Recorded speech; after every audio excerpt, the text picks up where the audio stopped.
ano, iniciando o ano judiciário para nós, em termos de julgamento.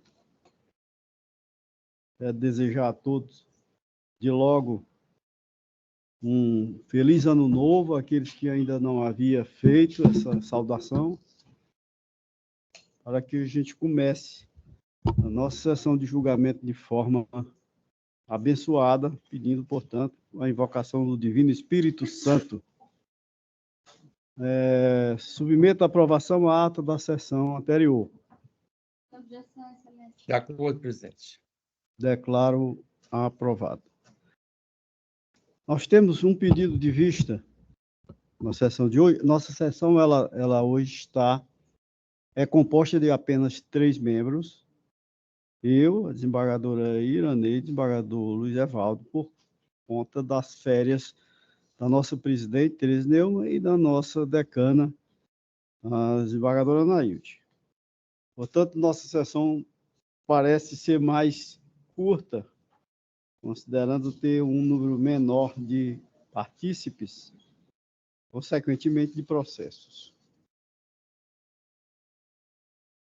O processo primeiro, com pedido de vista, é uma apelação civil número 0009, 217, 2015, número 15, aliás, traço 15, 2012, de Morada Nova, processo SAGE, tendo como apelante Marcos Alberto Viana de Andrade e apelado Ministério Público do Estado de Ceará. A relatoria é da desembargadora Maria Iraneide Moura Silva. Na sessão do dia 13 de dezembro de 2023, após a sustentação oral do advogado do apelante, doutor Felipe Bezerra Catunda Capelo, a presidente da Câmara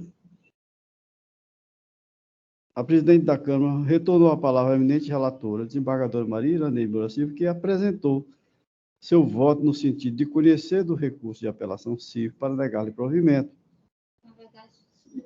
E na sequência, a relatora pediu vista dos autos para melhor exame da matéria.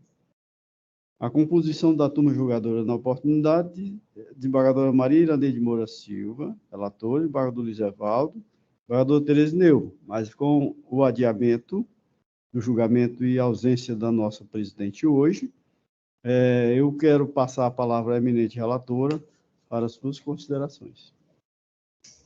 Obrigada, senhor presidente. Só fazendo uma ressalva, que na ocasião foi antes de proferir o voto que eu pedi vista. Logo após a... Então, fica retificado que não houve a aprovação de voto da eminente relatora. O pedido de vista se deu após a sustentação oral do advogado de tribuna.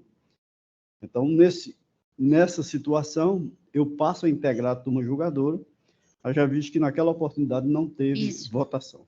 Uma palavra, Vossa Excelência. Obrigada, senhor presidente. Só aqui, vou tentar fazer o voto de forma mais reduzida. Sustentação. Levando em consideração que os eminentes partes já tomaram ciência do voto provisório, né, na votação prévia. E só fazendo um breve resumo aqui, o representante do Ministério Público Estadual, com atuação na comarca de Morada Nova, ajuizou a ação civil pública por ato de improbidade administrativa em face de Marcos Alberto Viana de Andrade, consubstanciada na hipotética prática das condutas ímprobas descritas no artigo 10, inciso 1 da Lei 8.429, de 92, dano ao erário. Sustenta o parquê que o demandante, à época dos fatos, no ano de 2007, na qualidade de vereador e presidente da Câmara Municipal, contratou sua filha, Ana Mônica Bezerra de Andrade, para exercer o cargo comissionado de assessor parlamentar durante o período de 2 de fevereiro de 2007 a 16 de abril de 2007, sendo que, ao mesmo tempo, cursava a Faculdade de Enfermagem em Fortaleza, na Universidade de Fortaleza, Unifor, não trabalhando regularmente na Câmara Municipal, defende a prática de ato de improbidade administrativa previsto no artigo 10, inciso 1, da Lei 8.429, 92, da erário, conforme já dito, requestando a aplicação das sanções do artigo 12, inciso 2, da Lei de Improbidade Administrativa. Eu vou passar, eu fiz esse breve relato só para rememorar do que se tratava, e vou passar diretamente aqui a parte mais resumida, ao que interessa aqui do voto, que ao final da sessão, o voto será lançado na sua íntegra.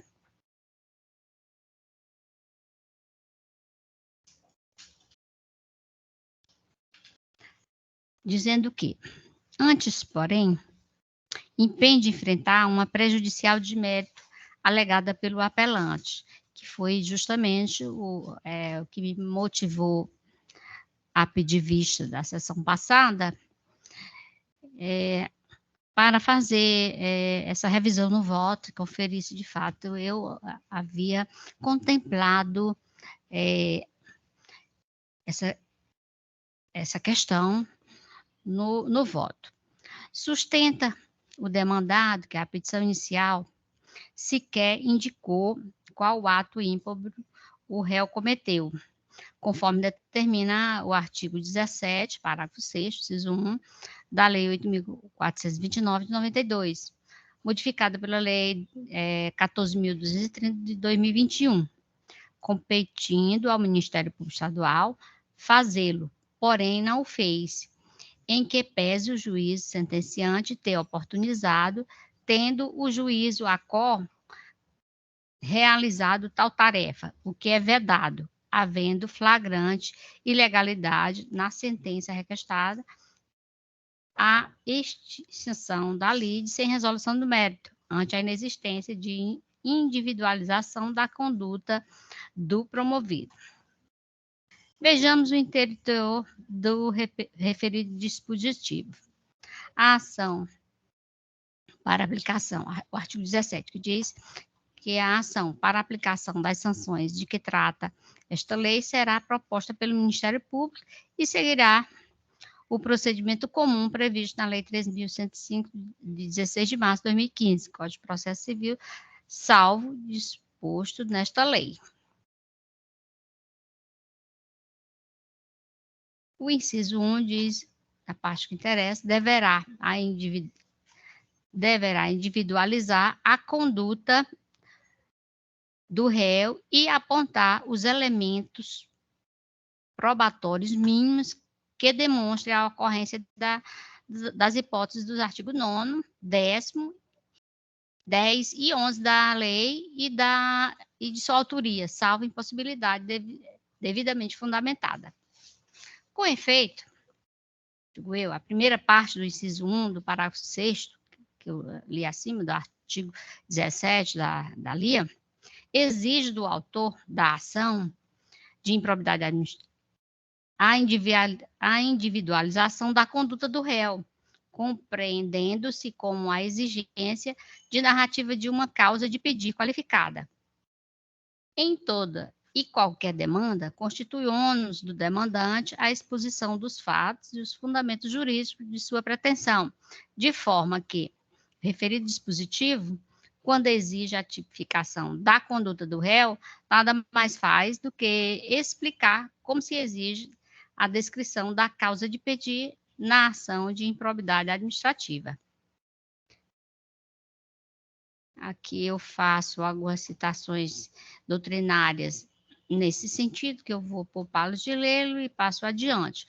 A evidência, a previsão legal do inciso 1 do parágrafo 6º do artigo 17, que mencionei acima, constitui uma clara reação ao entendimento consagrado no STJ, no sentido de que bastava ao autor da ação de improbidade administrativa fazer uma descrição genérica dos fatos e imputação dos réus, sem necessidade de descrever em minúcias os comportamentos e as ações devidas de cada agente.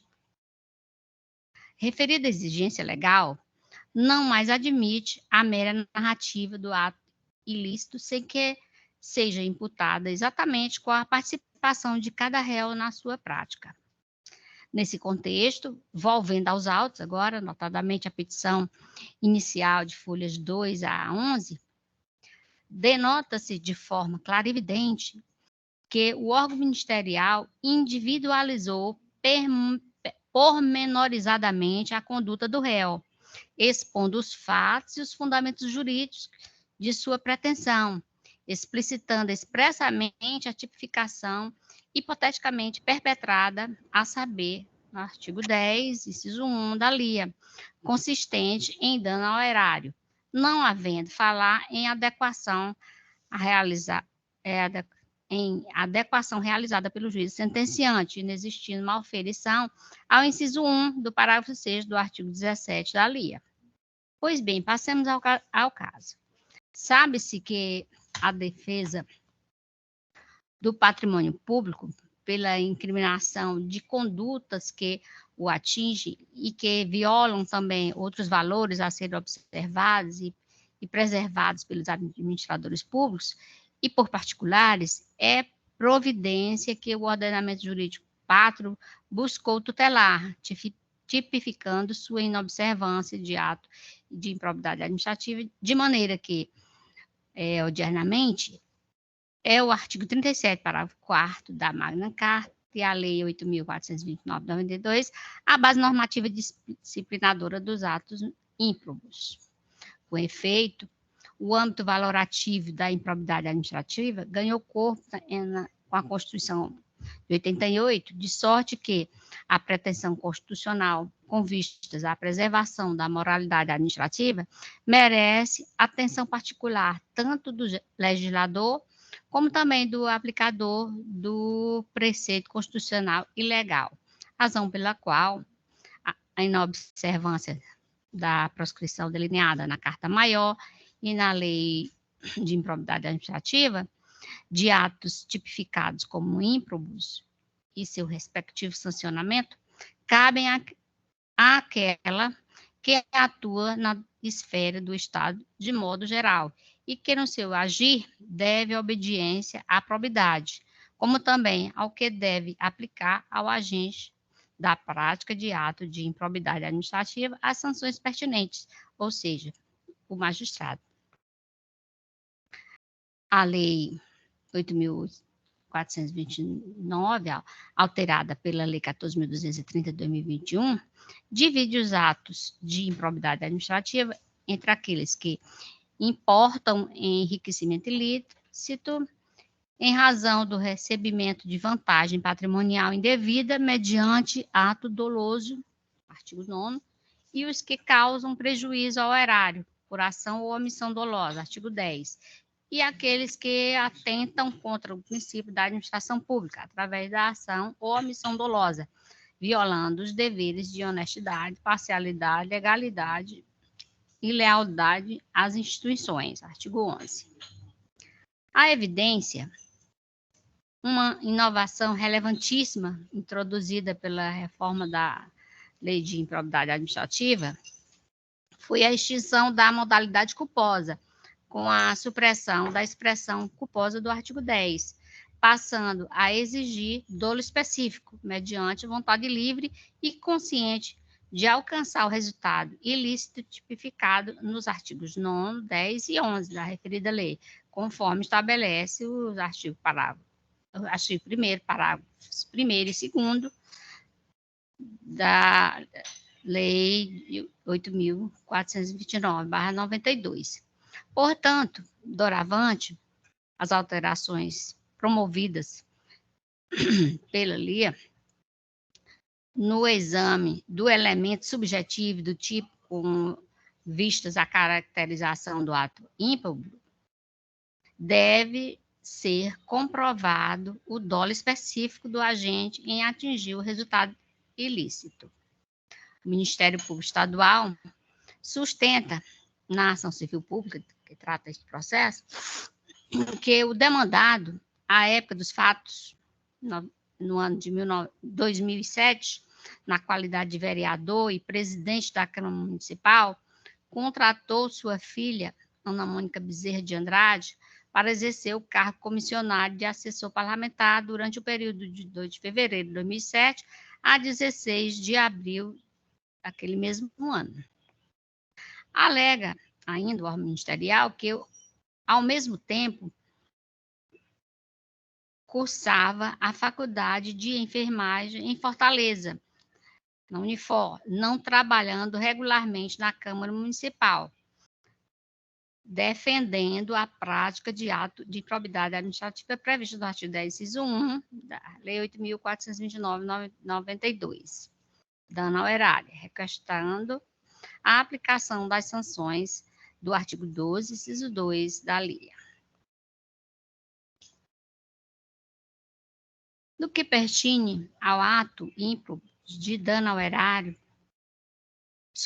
sofreu outras sim relevantes modificações perfectibilizadas pela referida lei, merecendo destaque a extinção, consoante dito, da modalidade culposa, exigindo-se, em qualquer hipótese, a comprovação do dolo específico do agente e do terceiro, à luz do disposto do parágrafo 1º do artigo 1º da Lei 8.429.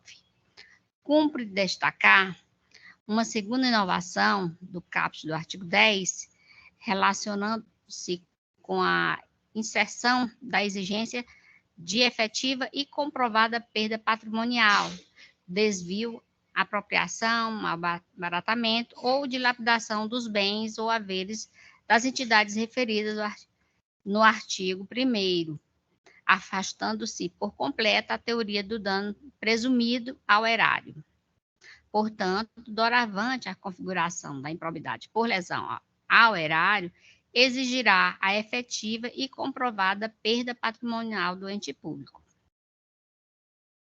Nessa perspectiva, o ato de improbidade de dano ao erário apresenta tal rol exemplificativo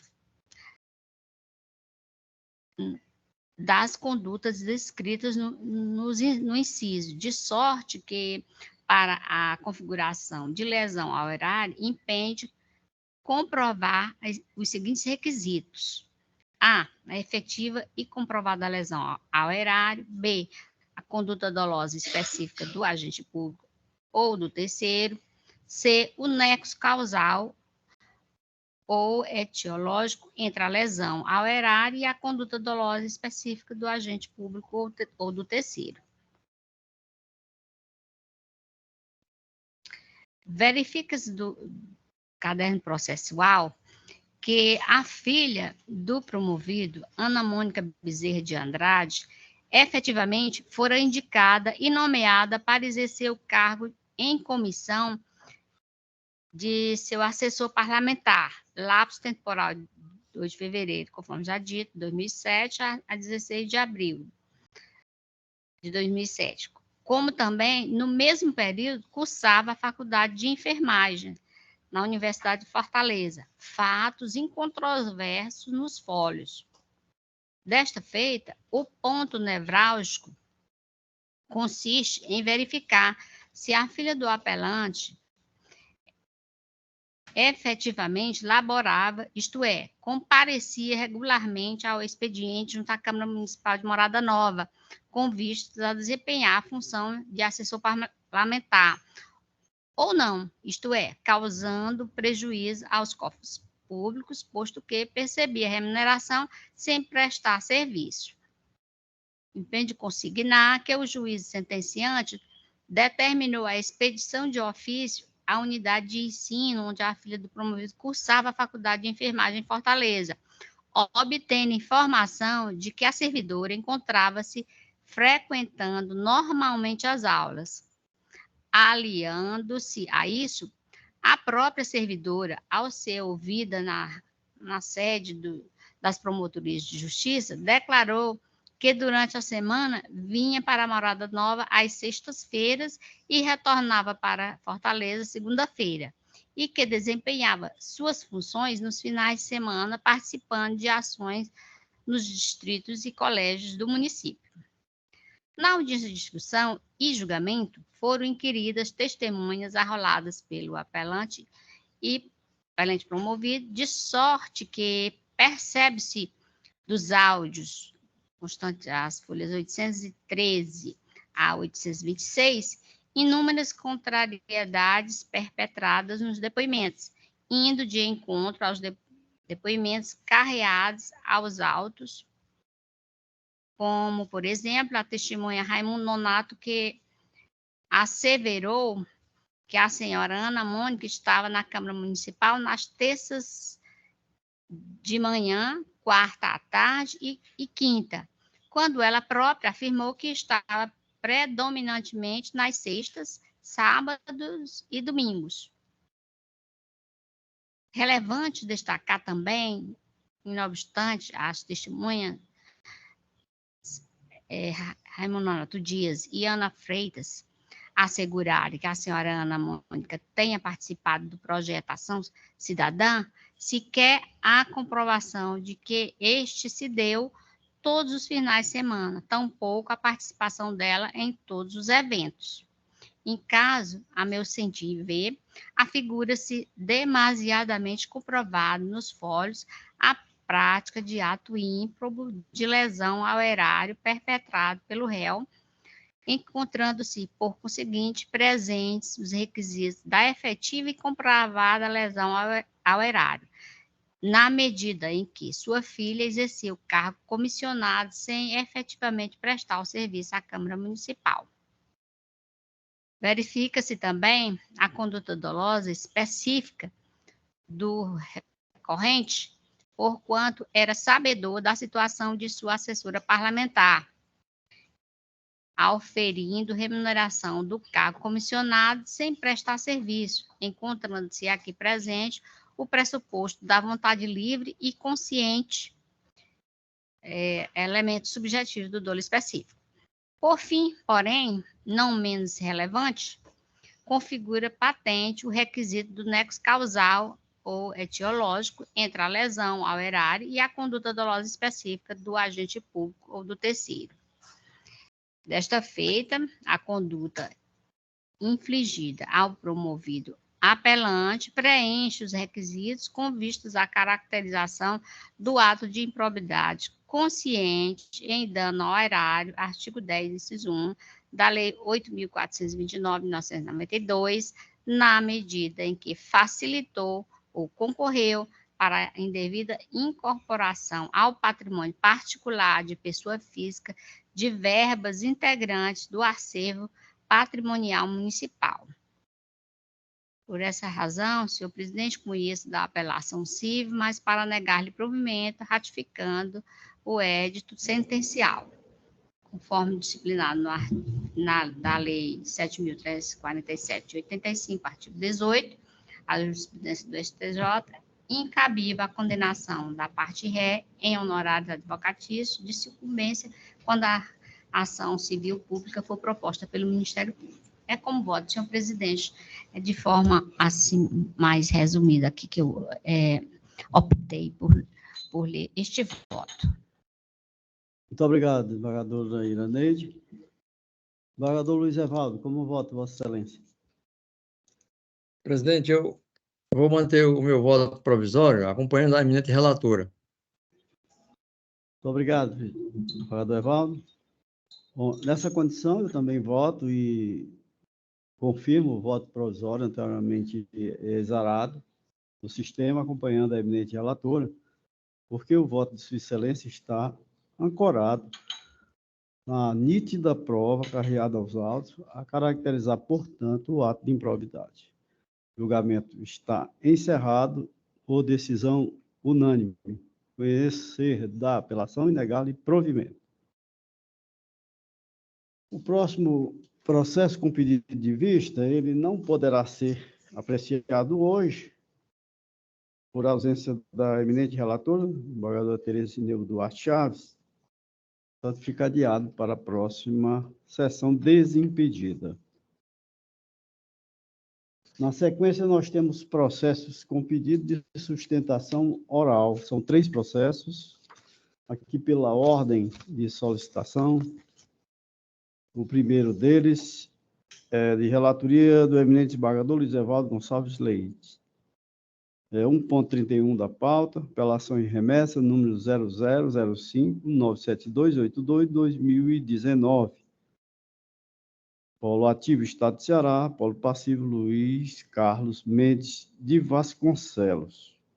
A pedido de sustentação oral, formulado.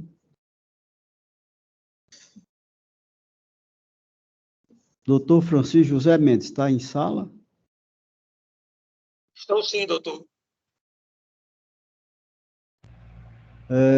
Vossa Excelência dispensa a leitura do relatório? Sim, senhor. Então, Vossa Excelência terá o prazo regimental para sustentar. Primeiramente, boa tarde a todos. Eu cumprimento esta distinta Câmara, na pessoa do doutor Gleidson, desembargador presidente, também aos demais embargadores, representantes do Ministério Público e demais advogados e servidores desta casa. Desejando, de antemão, logo, um feliz ano novo a todos. Nós estamos começando agora, graças a Deus, e que vai dar tudo certo durante o decorrer desse ano 2024. Eu me direciono, primeiramente, de forma preliminar, ao desembargador presidente, doutor Gleidson. Doutor Gleidson, essa defesa comunica a essa ilustre Câmara que eu sou advogado desse caso e entrei agora, sou recém-chegado nesse caso agora. Eu fui contratado para a sustentação oral. E na minha missão de entender o caso, eu entrevistando o apelado, o senhor Luiz Carlos Mendes Vasconcelos, eu tive acesso hoje pela manhã a um documento esse de vital importância, acredito eu, para o conhecimento de todos os julgadores e também para o próprio procurador do Estado. Neste íntere, por esse motivo, aliás, eu peticionei pela juntada do documento, que é o documento que comprova o requerimento do senhor Luiz Carlos em 2019 pela isenção de PVA e foi negado, né? Ele não tinha encontrado esse documento e peço a retirada desse julgamento de apelação, desta pauta, em prol, obviamente, do contraditório à parte contrária, já que eu estaria, na defesa, juntando um documento comprobatório. Mas, caso esse não seja o vosso entendimento, eu estou aqui pronto para, ou me considero pronto para fazer a sustentação oral nesses mesmos termos. Doutor, vamos ouvir o eminente relator sobre o pleito de Vossa Excelência. Presidente,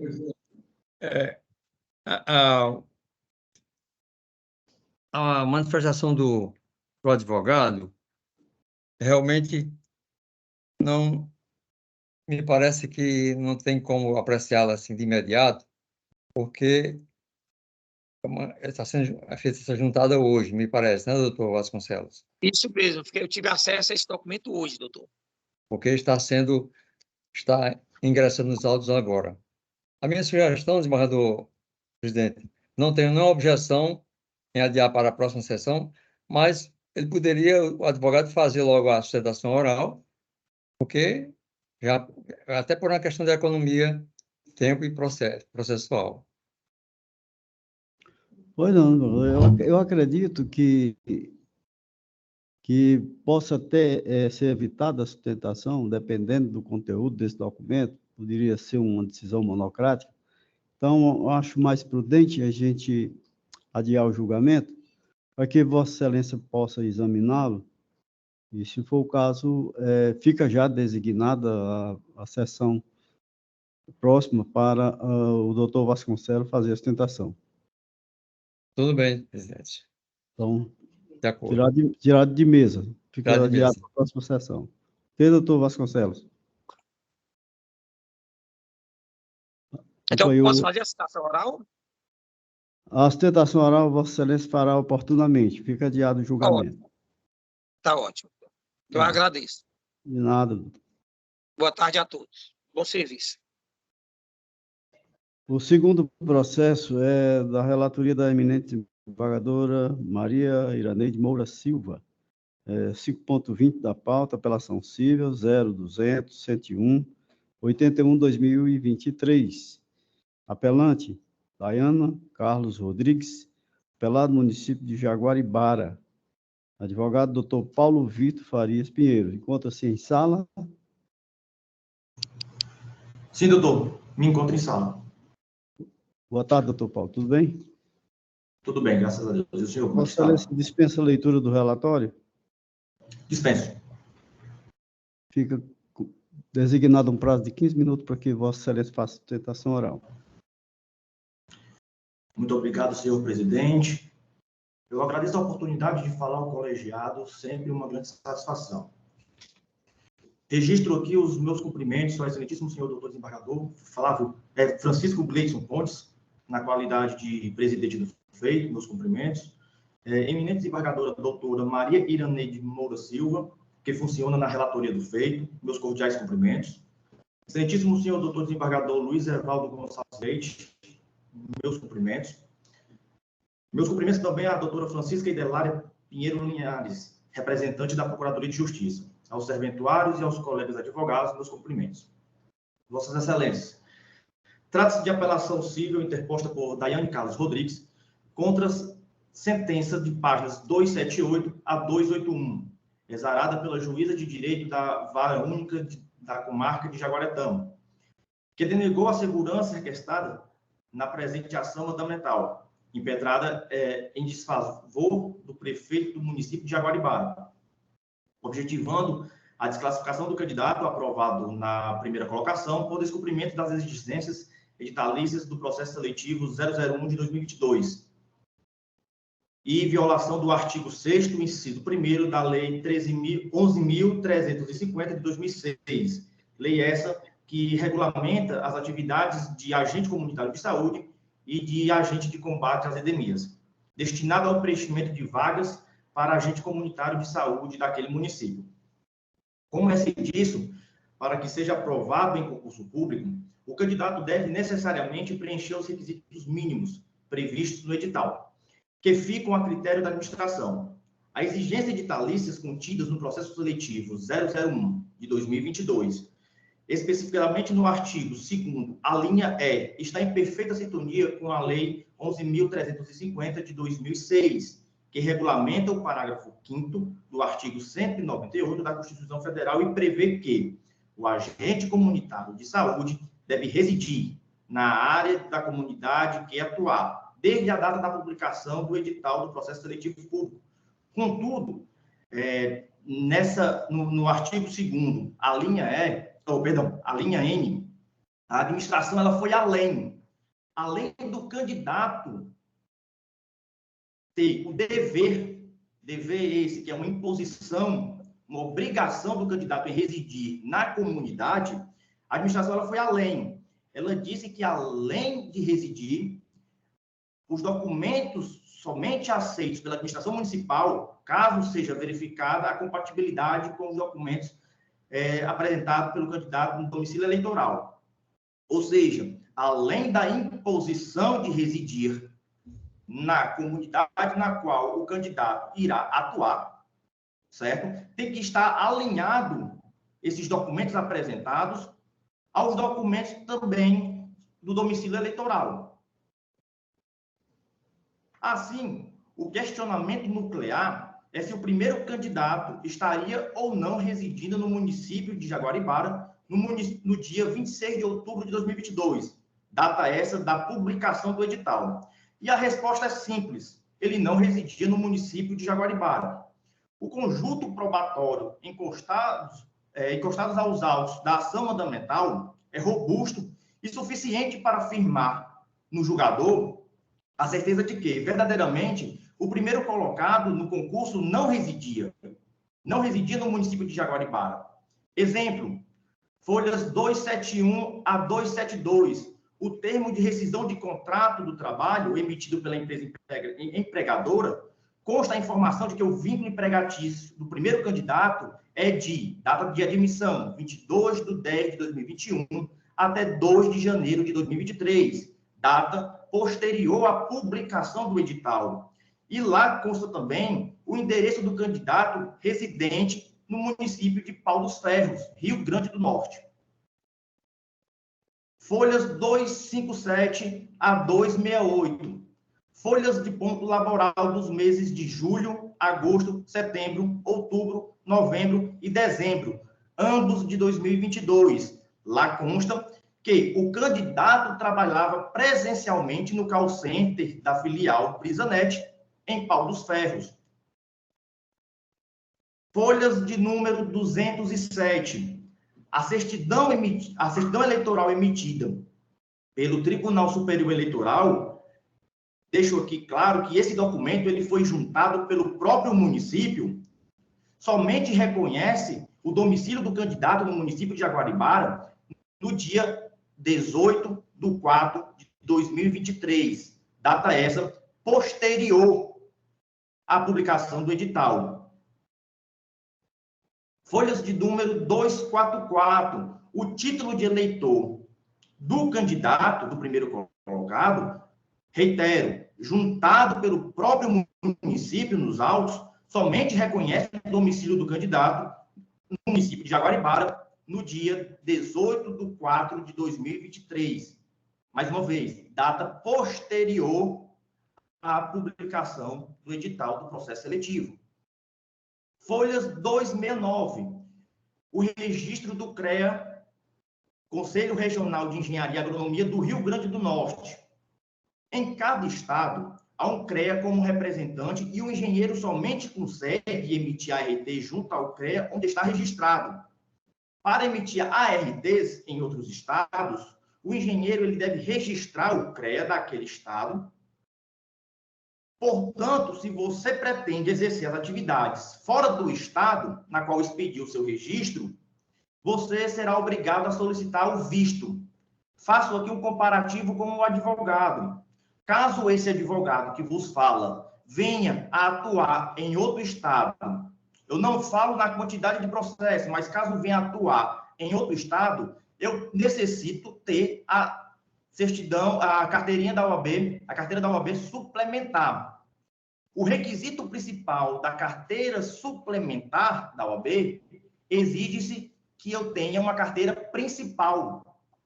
E a carteira principal de advogado é aonde eu atuo com maior frequência e tenho domicílio no estado na qual eu atuo.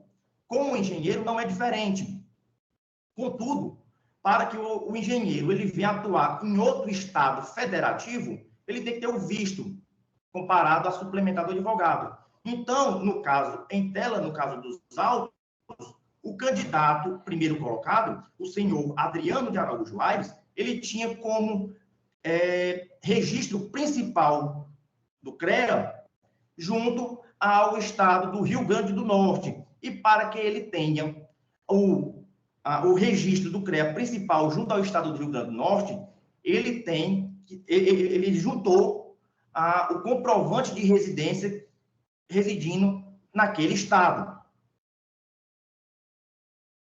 Folhas de número 151. Foi um print da página do LinkedIn. Mais uma vez, reitero que esse documento ele foi juntado pelo próprio município nos autos. Lá consta informações alimentada e inserida pelo próprio usuário, o ora candidato, na qual consta que o vínculo empregatício dele, junto à empresa Brisanet, na filial Pau dos Ferros, consta 22/10/2021, sendo finalizado o contrato de trabalho no dia 2 de janeiro de 2023. Mais uma vez, data posterior à publicação do edital. Com fácil análise dos fatos narrados e do conjunto probatório encostado nos autos, o senhor Adriano de Araújo Aires não residia no município de Jaguaribara na data da publicação do edital do processo seletivo, bem como os documentos apresentados em fase administrativa pelo candidato não têm qualquer compatibilidade com o seu domicílio eleitoral. Portanto, não sendo outro o motivo que alicerçou a decisão de habilitar temporariamente o senhor Adriano Araújo de Aires, sendo que tal equívoco restou esclarecido aqui, postula-se, por direito e justiça, a reforma daquele entendimento, para desclassificar o senhor Adriano de Araújo Aires e, por consequente, prosseguir no certame em comento para convocar a segunda colocada.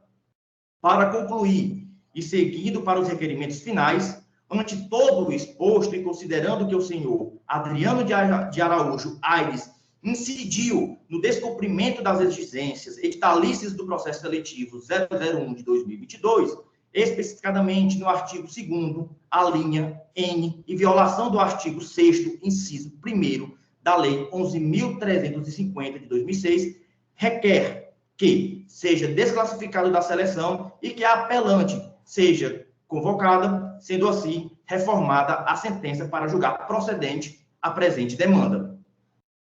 Assim finalizo. Muito obrigado, doutor Paulo.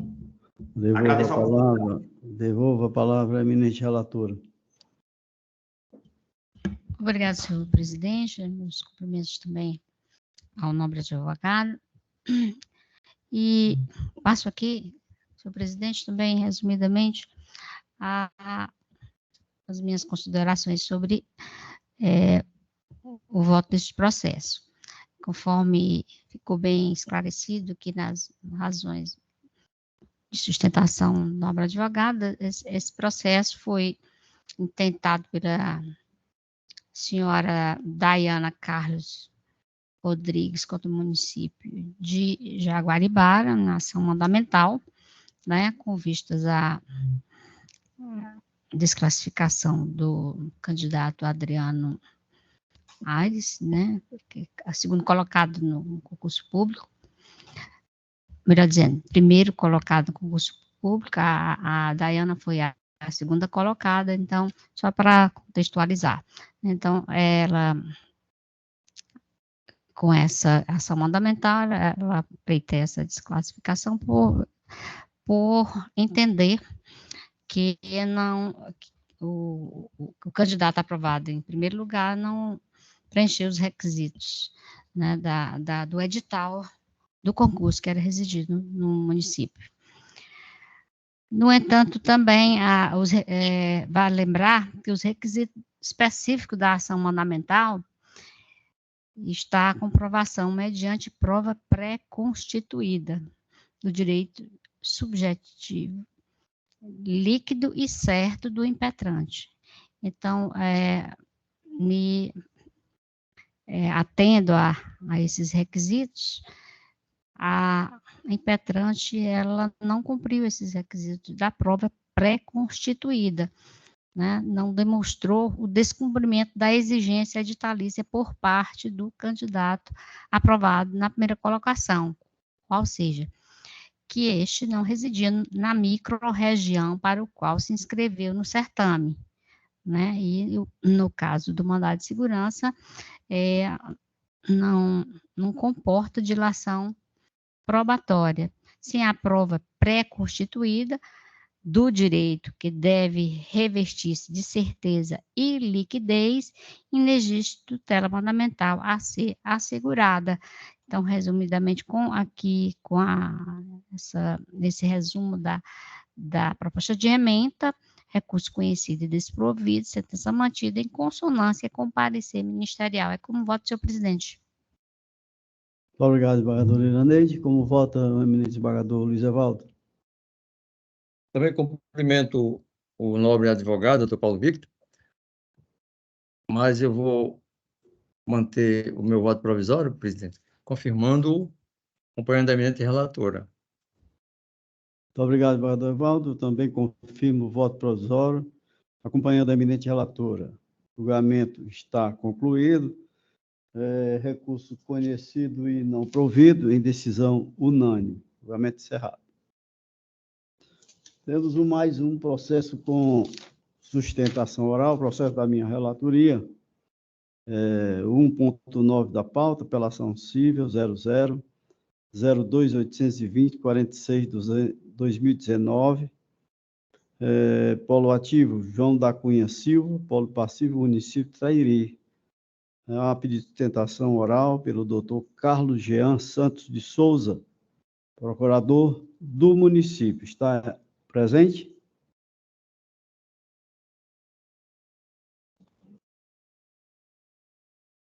Doutor Carlos Jean está em sala? Dentre os presentes aqui, não vejo o nome dele. Poderia ser que estivesse identificado com o nome de alguém com IP diferente, mas parece-me que ele não está mesmo, é isso? Doutor Ismênia, tem alguma informação dele? Alguma ligação? Bom, então vamos anunciar o resultado. De qualquer forma, não há prejuízo, ele era o procurador do município e a sustentação oral seria em prol do seu constituinte, que sai vencedor nessa demanda. Anuncio o resultado. Recurso de apelação conhecido e não provido, em decisão unânime. Julgamentos com pedido de sustentação oral encerrados. Vamos, então, ao julgamento dos demais feitos pautados.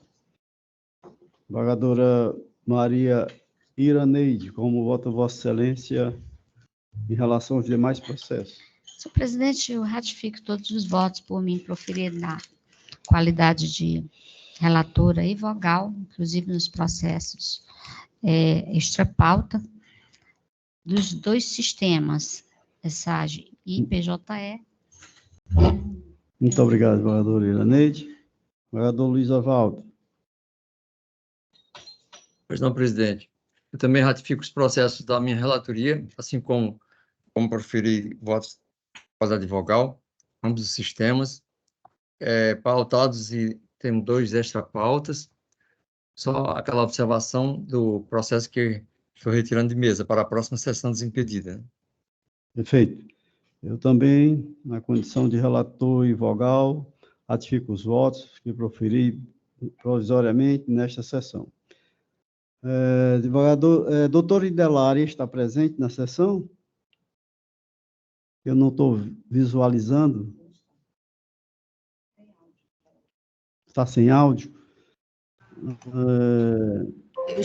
Estão me ouvindo? Agora sim, doutora. Como vai? Sim, Excelência, eu quero pedir desculpas. No início, nós tivemos um problema técnico, mas estou, desde o início, ouvindo e acompanhando aqui auditivamente a sessão. Muito obrigada, boa tarde para todos. Muito bem. Vossa Excelência tem alguma tentação para fazer dos processos de interesse da...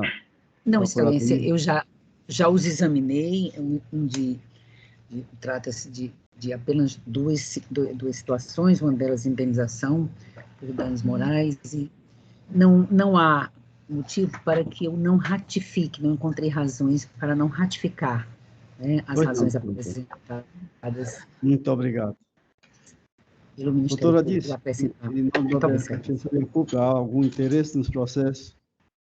Não, Excelência, obrigada. A Defensoria ratifica também todas as manifestações anteriormente inseridas nos autos para os quais foi intimado. Nos autos dos feitos para os quais foi intimado. Eu que agradeço. Muito obrigado. Então, considero publicados nessa sessão o resultado de todos os processos pautados, um total de 115 julgados. Uma boa produtividade, considerando a participação de apenas 3 membros da Câmara. Algo mais a ser tratado nesta oportunidade?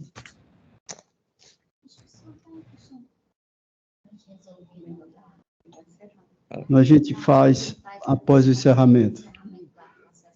Pediria apenas ao desembargador Evaldo que ficasse em sala, e após a sessão nós vamos discutir um assunto para a próxima sessão, no período carnavalesco. Tá.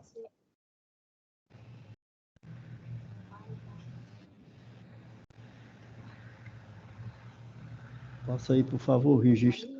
Pode fazer o registro.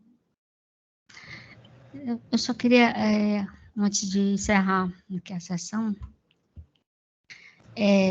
propor aqui o voto de pesar da nossa colega magistrada, doutora Fabiana Silva Félix, que venha ser minha sobrinha, pelo falecimento do seu pai, que ocorreu ontem, na tarde de ontem, né? O seu sepultamento foi hoje pela manhã, né? O senhor Júlio Militão Félix. Tudo bem, doutor. Para mim, é até surpresa. Não sei se estou ouvindo pela primeira vez, não sabia do falecimento. Me associo a minha solidariedade a Vossa Excelência e a família da doutora Fabiana. Doutor Evaldo, desembargador Igualmente, Evaldo. presidente, me associo, não estava sabendo. Pois é. Desagradável notícia, mas faz parte da vida. Então, foi, né? Notícia ruim. Doutora Idelária e doutora Dirce, por favor, querem se acostar a essa manifestação? Excelência, muito Sim. obrigada. Eu gostaria exatamente de me acostar. Muito obrigada pela atenção.